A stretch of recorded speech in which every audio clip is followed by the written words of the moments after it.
Bienvenido al canal de la Primera Iglesia Bautista de San Salvador. Esperamos que seas edificado a través del mensaje que estás por escuchar. Recuerda visitar nuestro muro en Facebook para que conozcas más acerca de nuestras actividades. También puedes escribirnos a nuestro correo electrónico. Será un placer saber de ti. Dios te bendiga.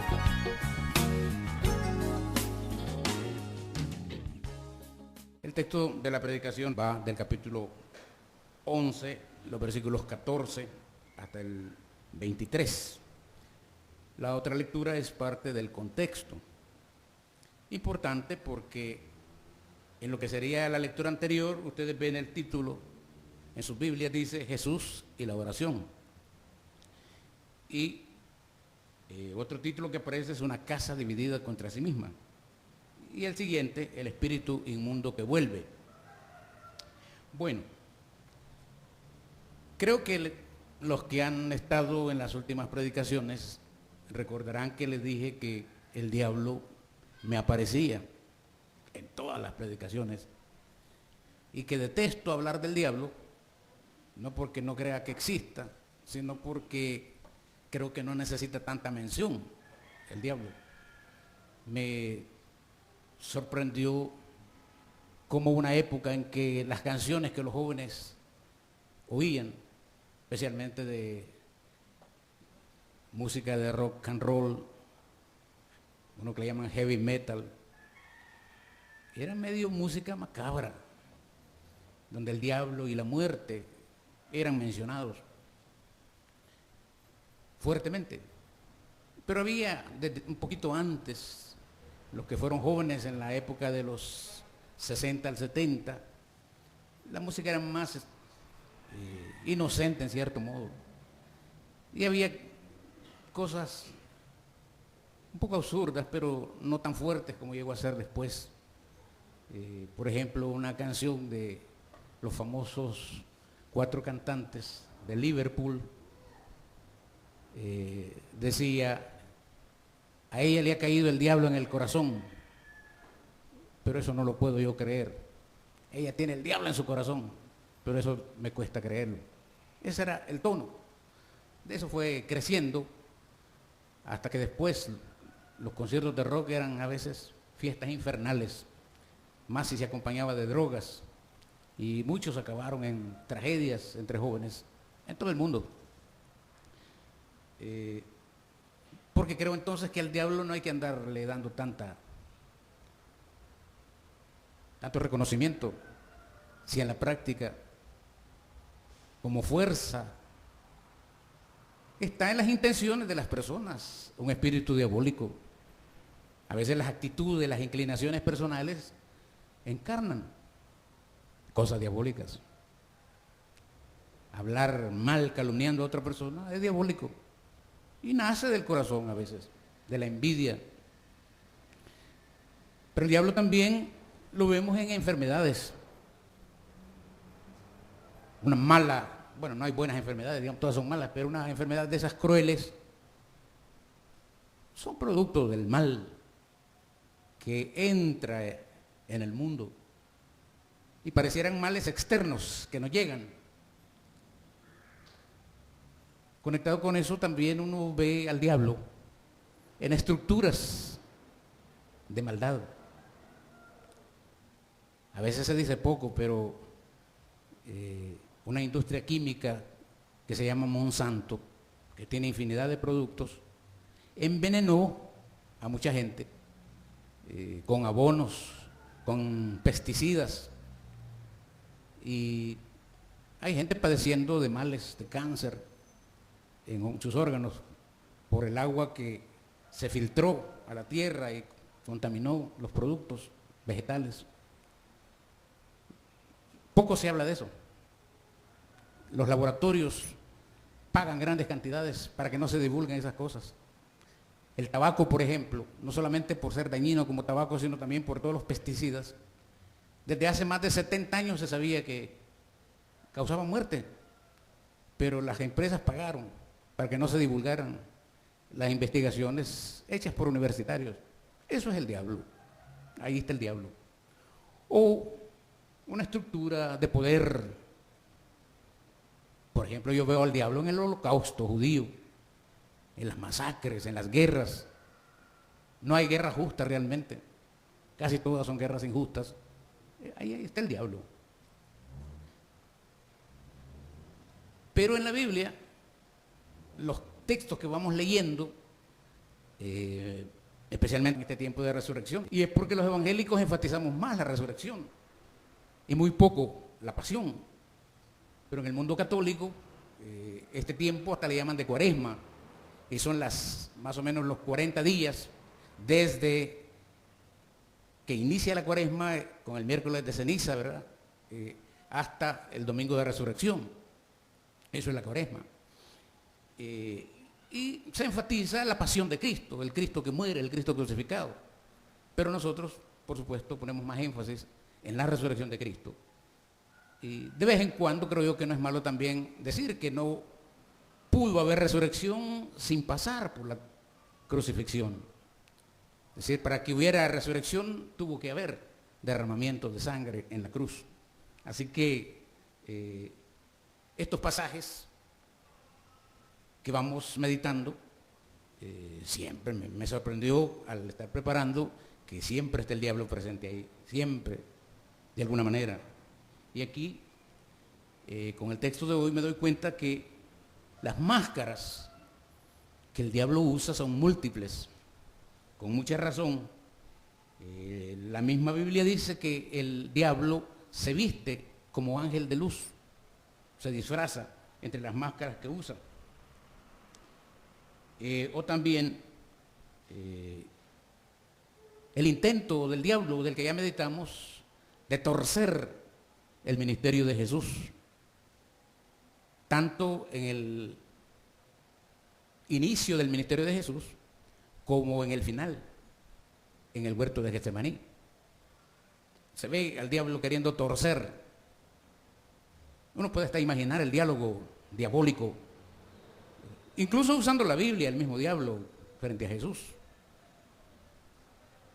Quizá el diablo no quería que Jesús subiera a la cruz, no porque tenía piedad de Jesús, sino porque era el camino escogido por Dios para hacer posible la salvación de todo el género humano. Otra de las facetas que la Biblia nos da es que el diablo es engañador, es seductor, y como tal usa la mentira y la calumnia, la infamia, para meter cizaña, para destruir, para matar.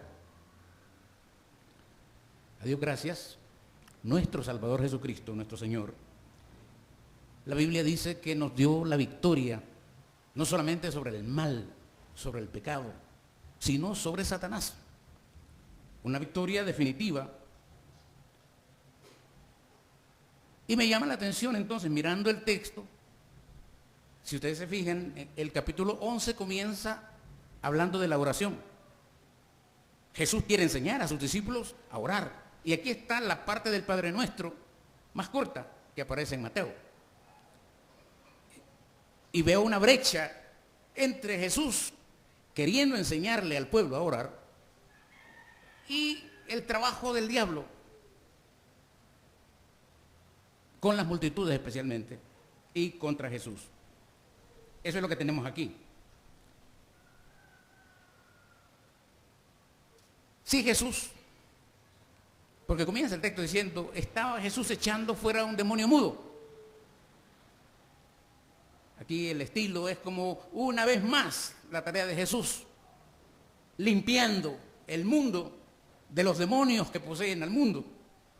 Y el caso concreto entonces de un hombre mudo, y dice el texto, aconteció que después de salir el demonio mudo, el mudo habló, y la gente, la multitud quedó maravillada. Pero algunos decían, por Belcebú, el príncipe de los demonios, echa fuera los demonios. Y otros, para tentarlo, las artimañas del diablo, tentar, le pedían una señal del cielo. Dos cosas. O Jesús actúa por mano de diablo, o lo que está haciendo no basta. Hay que ver algo más espectacular. Parece que los seres humanos no hemos cambiado mucho, porque a veces las religiones más exitosas son aquellas que usan más aparato, son más espectaculares. Y hemos copiado en la iglesia de los cristianos también el aparato y el fasto para poder comunicar el evangelio, cuando el evangelio no necesita de tanto adorno, de tanta parafernalia, luces y efectos de sonido. Eso es de las películas, pero no del evangelio. Según Mateo, en su relato de este mismo hecho, dice que el hombre estaba atormentado por un espíritu inmundo, ciego y mudo. Y Lucas solo dice que era mudo. Inmundo, ciego y mudo. Si hacemos concordancia en los textos, o ya sea que nos quedemos con uno o con otro, lo que es claro es la condición arruinada en que está el hombre, el ser humano, mudo. Pero interesante también, si es inmundo, está marginado del acceso al mundo de la fe, al mundo de la religión. Si es ciego, está marginado del mundo real. No puede percibir nada. Su vida es tinieblas. Y si es mudo, no puede comunicarse con el mundo. No puede expresar nada. En todo caso, está encerrado en una fuerte cadena opresiva del demonio. Ha sido silenciado, ha sido aislado por un contexto de insolidaridad, de infraternidad, sin esperanza, hasta que se encuentra con Jesús. El hombre que no existe para nadie empieza a existir cuando encuentra a Jesús. Y Jesús, sin preguntar quién es ni de dónde viene, absolutamente nada, basta mirar la necesidad y transforma la vida del hombre. Me llama la atención que ni siquiera le pregunta, ¿tienes fe en Dios? ¿Quieres ser sanado? Como en otros casos. Simplemente dice que le sacó el espíritu mudo. Cuando el hecho sucede, las reacciones de la gente y de los fariseos son interesantes. Para los fariseos, aquello no podía pasar si no estaban fuerzas diabólicas. Y otros querían más espectáculo, eso no basta. Hubieran querido señales al estilo del desierto, que caiga pan del cielo, que se partan las aguas, que brote agua de las rocas, que se expresen los cielos, los ángeles, que canten. Eso era lo que esperaban. De manera que Jesús responde tanto en el relato a las sospechas de los fariseos en el versículo 15, pero también a la tentación que la gente le plantea en el versículo 16. Y creo yo que entonces estamos aquí frente a dos fuerzas. La fuerza de la obra de Jesús y las fuerzas diabólicas enfrentadas. Mientras el diablo claramente viene para destruir y matar, dice la Biblia, Jesús, al contrario, ha llegado para restaurar la vida, para devolverla a la comunión, para abrirla hacia Dios, para limpiarla de cualquier inmundicia. Claramente para algunos el milagro que Jesús ha hecho es obra del diablo. ¿Por qué? Porque en su mentalidad, hacer que un mudo hable, o que un sordo oiga, o que un ciego recupere la vista, eso solo lo puede hacer Dios. Estaban convencidos que ese tipo de males no tenían remedio, con ningún medicamento. Y solo que Dios interviniera directamente, esos males se podían curar. Claro, como ellos ven a Jesús como hombre, no les cabe en la cabeza que sea obra de Dios. Ellos piensan, aquí lo que hay es obra del diablo.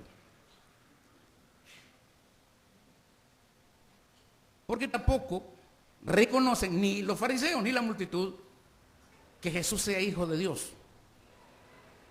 Al ver el milagro intuyen más o menos, a lo mejor puede ser el Mesías, pero no encajan en la esperanza que tienen del Mesías, porque ellos quieren un rey al estilo de Salomón, o un general victorioso que destrone a los romanos y se instale en el palacio en Jerusalén.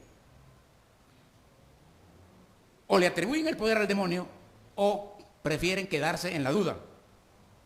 Pero en el fondo lo que hay es envidia que carcome su propia seguridad. Porque los fariseos temen que este Jesús, con esos hechos, está poniendo en riesgo, en peligro, su autoridad espiritual. No les conviene creer en Jesús. Y eso les impide abrir los ojos a la verdad. Es interesante cómo responde Jesús. Y se vuelve interesante, ¿por qué?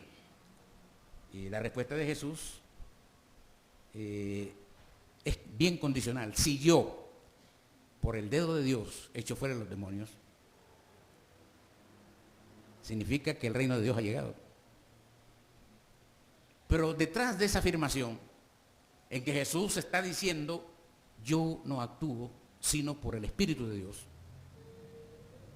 lo que sucede es que los fariseos que están acusando de que el diablo está detrás de esa obra, es porque también ellos tenían discípulos que hacían trabajo de exorcismo. Dicen que en la época de Salomón se había generado una especie de liturgia de actos religiosos utilizando hierbas que los fariseos habían heredado. Instruían a sus discípulos para que expulsaran demonios. Y al hacer eso, obviamente pensaban, esto es obra de Dios, porque nosotros somos siervos de Dios. Pero como Jesús no hace nada de eso, sino que directamente está actuando, ahí es donde no les encaja. Y por eso dicen, como una acusación doble, que él hace las cosas por Belcebú. ¿Quién era Belcebú? Algunos piensan que era un dios de los filisteos, que se lo habían inventado como un dios protector de las moscas o contra las moscas. Imagínate, interesante eso. Y le llamaban el señor de las moscas. Y en la cultura de los judíos fue fácil, precisamente como era de otro pueblo, de otra cultura, atribuir que Belcebú era el diablo. Y entonces están diciendo, por Belcebú, por ese dios filisteo de las moscas, es que hace este milagro. Los fariseos temen que la gente llegue a la conclusión que Jesús está actuando por el dedo de Dios. Si eso es así, quedan descalificados ellos. Y el dilema es, Jesús lo llama hijos, ¿verdad?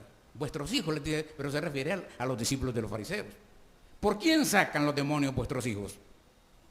Jesús los enfrenta a ese dilema. A ver, contéstenme. El trabajo de exorcismo que hacen sus discípulos, ¿en nombre de quién lo hacen? Pero ellos, por supuesto, insistían, está loco, demonio tiene, está fuera de sí, dice el Evangelio de Juan. Porque no podían negar que Jesús hacía milagros, pero tampoco podían aceptar que esos milagros podía hacerlos cualquier ser humano. Jamás. Y como a Jesús lo veían como un puro ser humano, entonces tiene que ser obra del diablo, no de Dios. Dios está con nosotros, decían ellos. Dios trabaja a través nuestro, los fariseos. Nosotros somos los representantes oficiales de Dios. A saber quién es. Así que la evidencia que Jesús da viene a ser bastante clara y no se puede refutar.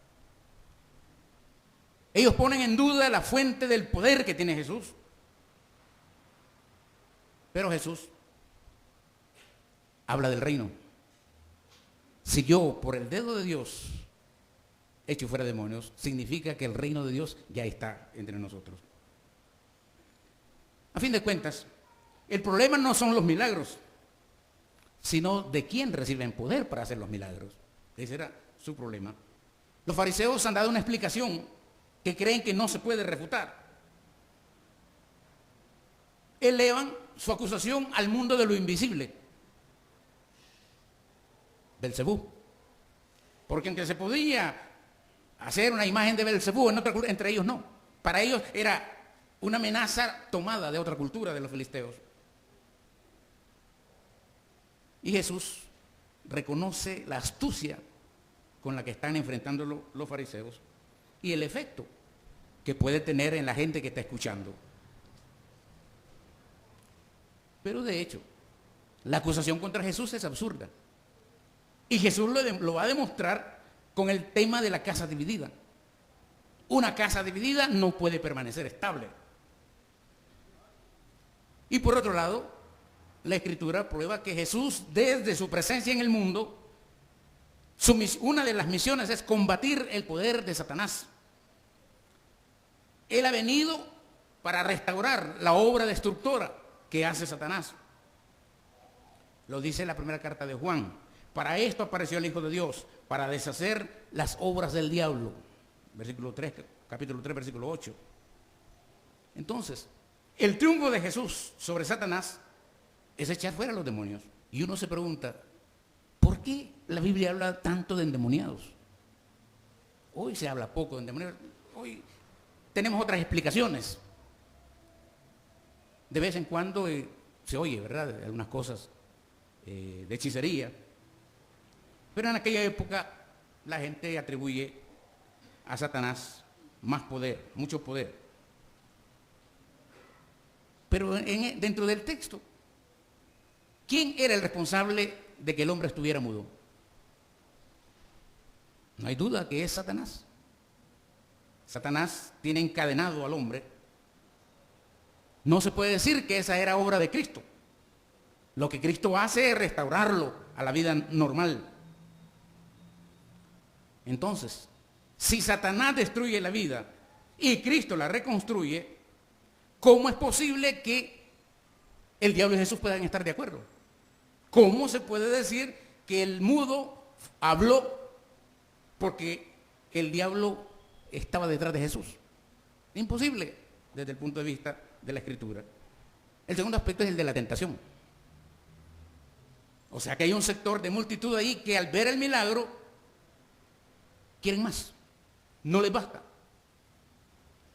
De hecho, la expectativa de la gente del Mesías era que se repitieran todos los grandes milagros del desierto, con sus batallas y sus triunfos, y que el resultado final fuera el gobierno de el Mesías de Dios, con sus ejércitos bien instalados y con todos los enemigos bajo los pies. En Mateo 12:38, siempre en esta misma línea, la multitud dice, oye que escribas y fariseos le dicen a Jesús, Maestro, queremos de ti una señal, deseamos ver de ti una señal. Pero no lo dicen porque quieren creer en Cristo. Lo dicen porque en su mentalidad están acostumbrados a espantarse frente a las cosas sobrenaturales. Y cuando no tienen explicación, o es Dios o es el diablo. Como que no hemos cambiado mucho en ese sentido. Ahora, nosotros sabemos por todos los relatos bíblicos que era obvio que este no es un milagro único. Prácticamente todos los evangelios comienzan diciendo, y hizo muchos otros milagros. Hasta uno de los evangelios dice, hizo tantas cosas Jesús que si todas se escribieran, no alcanzarían los libros del mundo para contar todo lo que Jesús hizo. Pero ese milagro no era suficiente para convencer a los fariseos. Y no era que no tenían evidencias de que el poder de Dios estaba detrás de Jesús. Recuerden a Nicodemo, cuando busca a Jesús de noche. Nicodemo habla en nombre de los fariseos y él dice, sabemos que has venido de Dios como maestro, porque nadie puede hacer las señales que tú haces si no está Dios con él. Era verdad común, era irrefutable muchos de los milagros que Jesús hizo en favor de la gente. Pero el gremio de los fariseos no quiere creer realmente, porque detrás está su preocupación por conservar el poder espiritual que tienen sobre la nación. No quieren ser convencidos por la verdad, solamente querían ver señales para criticar. Y por eso lo que buscan es ponerlo en aprietos. Es como si, a ver, demuéstreme que Dios está con usted, haga una señal. Pero no, es para creer. Es para simplemente, vamos a ver si es cierto que este es hijo de Dios. Y quizás más en el fondo, lo que buscaban era que Jesús fallara. Verlo fracasar. Y viendo su fracaso, tomarle como impostor. Y siendo impostor, quedar mal ante las multitudes. Y aunque Jesús no falló nunca, lo que ellos también querían era el espectáculo, el entretenimiento. Por eso es peligroso, ¿verdad?, en la vida de las iglesias, poner más acento en lo espectacular. Uno puede ver el Espíritu de Dios en iglesitas modestas y humildes, donde no cuentan un piano, no cuentan con nada, ni siquiera bancas. A veces el espíritu de las iglesias nacientes es lindo cuando nacen. Por lo menos lo he visto un par de veces. El espíritu con que la gente estaba ahí es lo que a veces las iglesias más establecidas pierden con el tiempo. La siguiente parte me llama la atención. Dice, pero él, conociendo los pensamientos de ellos, les dijo, y aquí viene lo fuerte, todo reino dividido contra sí mismo es asolado, y una casa dividida contra sí misma cae. De igual manera, si Satanás está dividido contra sí mismo, ¿cómo permanecerá su reino? Les digo, ya que dicen que Beelzebú está detrás de mí, que yo echo los demonios por el dedo de Dios. Si yo echo los demonios por Beelzebú, ¿por quién lo echan vuestros hijos? Sus discípulos. Esa ceremonia que hacen ellos, ¿a nombre de quién la hacen? Si ustedes dicen que yo lo hago por Beelzebú. Por tanto, ellos serán sus propios jueces. Interesante el planteamiento de Jesús. Pero si por el dedo de Dios es que yo echo fuera a los demonios, eso significa que el reino de Dios ya llegó. Conociendo el pensamiento de ellos, de fariseos y de multitud, de nosotros y de los de ayer, y los que vendrán. Hablábamos de la escuela dominical, eso, la capacidad de Jesús para penetrar nuestra vida. La Biblia lo dice, no os engañéis, Dios no puede ser burlado. Es decir, si alguien puede escrutar nuestra conciencia más interna, es Dios. Nosotros podemos engañarnos, podemos engañar a la gente con facilidad, pero a Dios, imposible engañarlo. O sea que Cristo entendía a profundidad las intenciones que tenían sus adversarios y toma la oportunidad para desnudar su conciencia. Conciencia malvada, diabólica, pero incrédula. O sea, Jesús les está diciendo, ¿verdad? Si yo hago una obra buena de restauración y ustedes dicen que la hago por el diablo, bueno, ¿y qué es lo que hace el diablo? ¿No es acaso la obra del diablo destruir y matar? Significa entonces que el diablo, así como hace el bien, hace el mal. Eso no puede ser, eso es absurdo. Eso es lo que Jesús está diciendo aquí. El diablo, si hiciera eso, lo que significa es que está dividido contra sí mismo. Si Satanás envía a los demonios para tomar control de la gente, para causarle sufrimiento y miseria, ¿cómo puede ser que el mismo Satanás envíe a Jesús para echar fuera a esos demonios obedientes? No tiene sentido que Satanás actúe contra la obra que él mismo está haciendo. Eso significa que Satanás es un estúpido. Pero lo que menos Satanás tiene es de estúpido. Satanás no es tonto. La Biblia lo presenta como un ser astuto, sagaz, seductor, capaz de engañar, pero no estúpido. No, ven ustedes la contradicción de cómo es posible que Satanás tiene esta intención y va a actuar. Al contrario, es absurdo.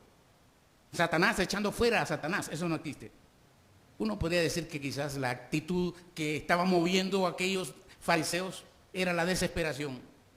Se les estaba escapando de las manos el control espiritual de la gente. La habían tenido engañada probablemente por más de 200 años. Habían estado manipulando la escritura, fortaleciendo la religión en su favor, bajo sus propósitos.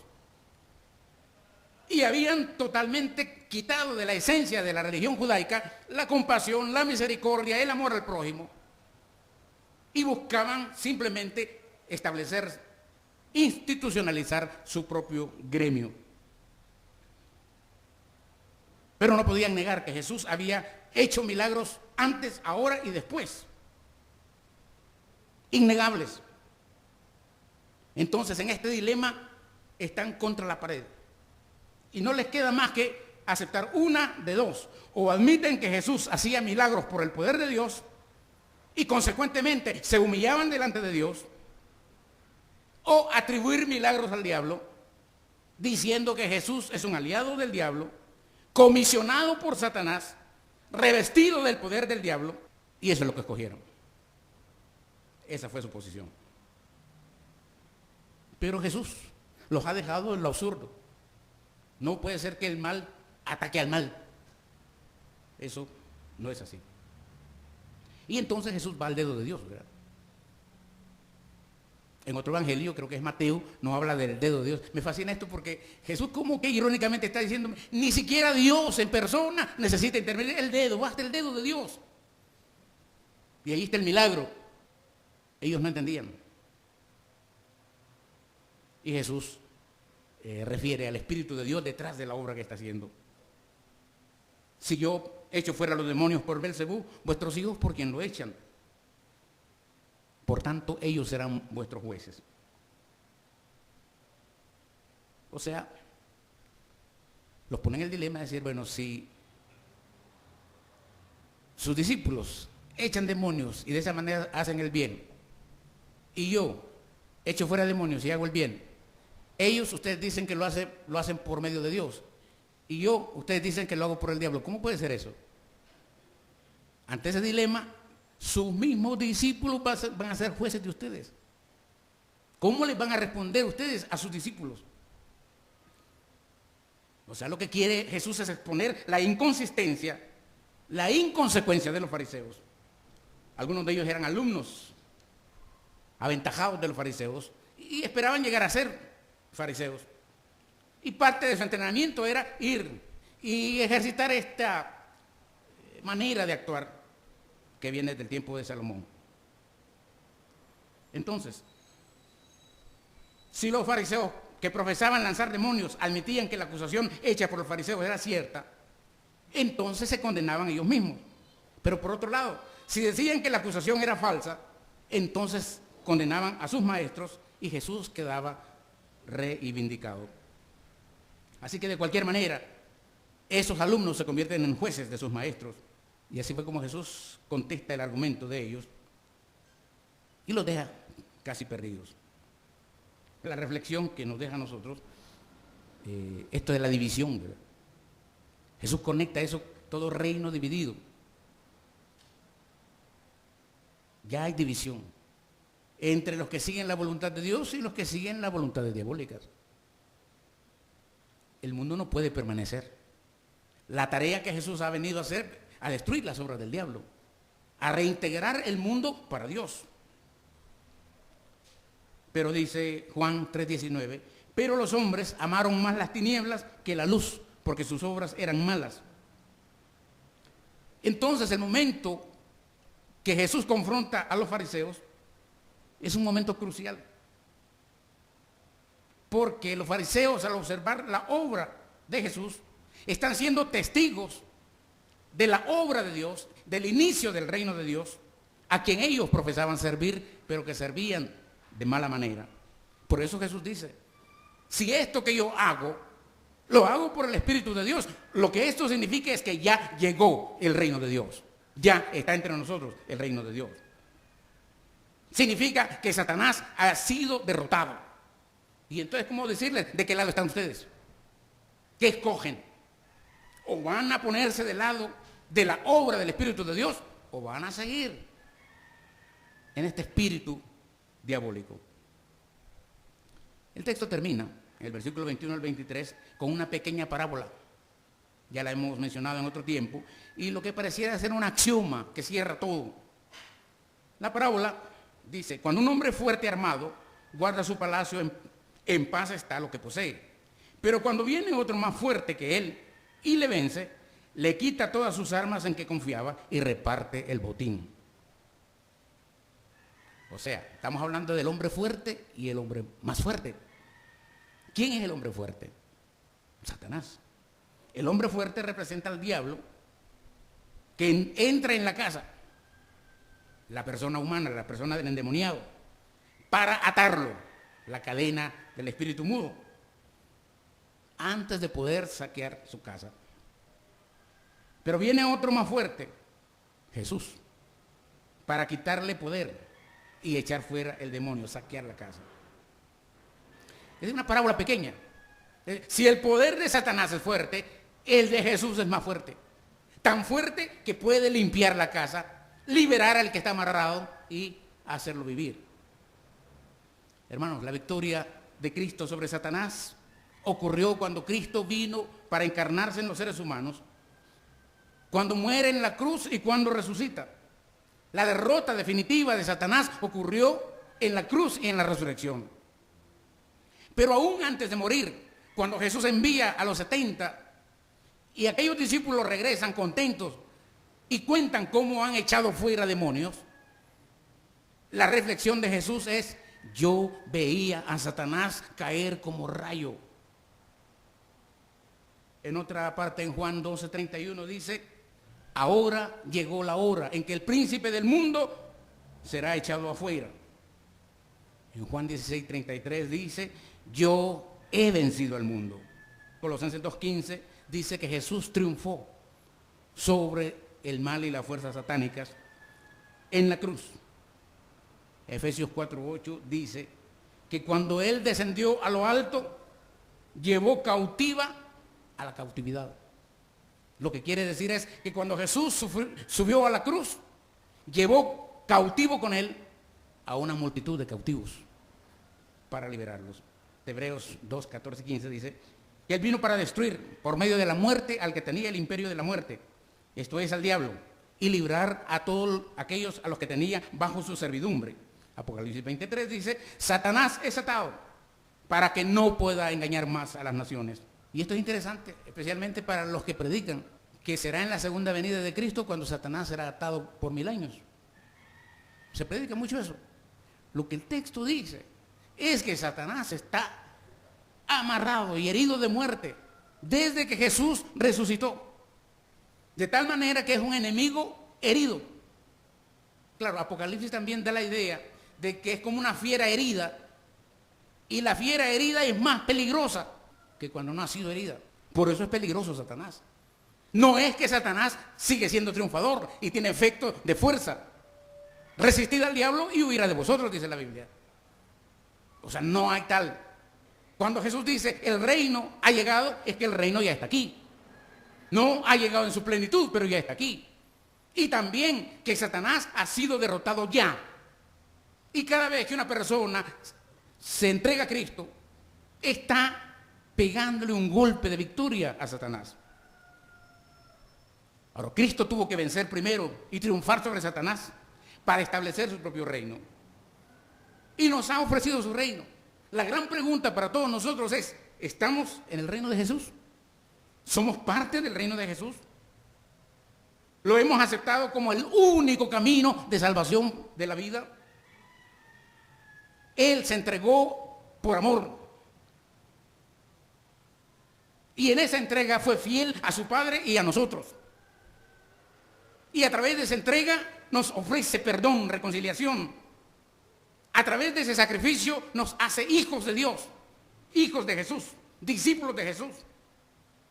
Nos hace templos del Espíritu Santo. Y nos une en un vínculo de amor fraternal, donde el diablo no entra, no ha de entrar. Pero por supuesto que el tentador siempre está buscando trastornar los caminos de Dios. Y quienes lo rechazan siempre van a encontrar una y mil excusas para tratar de justificar su inconstancia en la fe, que a veces puede expresarse en la inconstancia en unirse a la comunidad de fe. Yo le puedo decir, si usted es de las personas que una vez al mes viene a la iglesia, no está haciendo nada. Porque esto de cultivar la fe es como el carbón. encendido. Si lo aislamos del brasero, se apaga. No es que nosotros somos fanáticos, cucarachas de iglesia, no es eso. Porque sabemos que hay gente que ya no puede venir. Y a veces lo trágico es que cuando ya no podemos venir, queremos venir. Cuando ya físicamente se nos vuelve, yo digo que a los 80 años ya no voy a venir, digo yo. Y entonces voy a querer que me traigan. Pero mientras estoy joven, me doy el lujo. Ay, voy a ir en Navidad, en Semana Santa, a la cantata del coro. Es decir, tenemos muy claro que detrás de este texto también Jesús dice, es interesante el axioma con el que él termina, ¿verdad? El que no es conmigo, contra mí es. Y el que conmigo no recoge, desparrama. Se parece al otro texto, ¿verdad? De Mateo. Pero aquel otro de Mateo se refiere más a la tolerancia entre los hermanos. Aquí está la radicalidad del Evangelio. O estás alineado con el Señor o la estás regando. ¿Cómo puede uno convertirse en vaso de bendición? Todo rajado. Para poder ser vaso de bendición hay que estar bien. Y quitar la sed al otro. Ser canal de bendición. Uno no se puede engañar. Todos los que rehúsan obedecer al Evangelio, sea lo que sea su motivo, automáticamente están ayudando a Satanás. Cada vez que usted se opone a cualquier cosa que vaya en el reino de Dios, usted está haciendo la obra de Satanás. No hay que engañarse. Porque hay quienes piensan que no se oponen a Jesús y su obra, pero tampoco se ocupan de ella. Aprueban y aún defienden la verdad. Hablan muy bonito de la Biblia y de la iglesia, sin reconocer que en realidad lo que hacen es estar al lado del enemigo de Dios. La indiferencia ante Dios no es indiferencia, es oposición. El creer solamente sin obedecer es resistencia contra Dios. El Señor quiere que unamos nuestra vida de tal forma en que seamos la expresión de su reino. Él cargó sobre su propia persona nuestros pecados, se levantó victorioso sobre la muerte, venció al mismo pecado, no vino para engañarnos, vino para darnos salvación de todas las cadenas que nos pueden hacer la vida imposible. Jesús jamás pudo estar en contubernio con la serpiente antigua, con el mentiroso.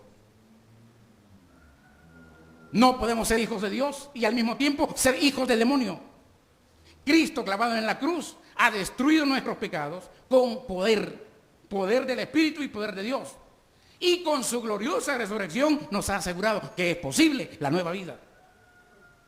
No podemos aparentar una vida recta ante el Señor mientras le damos culto y después pretendemos vivir en contubernio con el maligno en nuestra vida diaria. No puede llamarse persona de fe aquella que canta, que ora, que lee la Biblia y se arrodilla ante Él, pero después vuelve a la vida diaria para dañar y destruir al próximo. No dije al prójimo, al próximo, quien sea. Hermanos y hermanas, si queremos en verdad que el Señor habite en nosotros y ser hijos suyos, hijos de Dios, hemos de permitirle que arroje de nosotros, que saque de nosotros el espíritu del mal que a veces nos ataca.